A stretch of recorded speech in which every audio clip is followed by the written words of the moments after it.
जाम साहब भिटाई कलंदर वली गैर मुस्लिम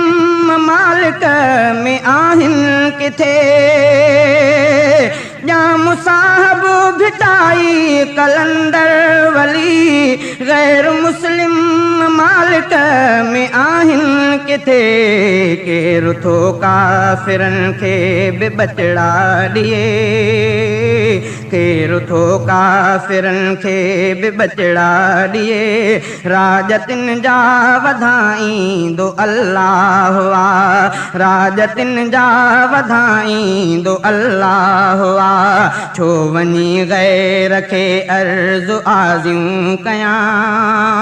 छो वञी गैर खे अर्ज़ु आज़ियूं कयां अर्ज़ु मुंहिंजो अघाईंदो अल्लाह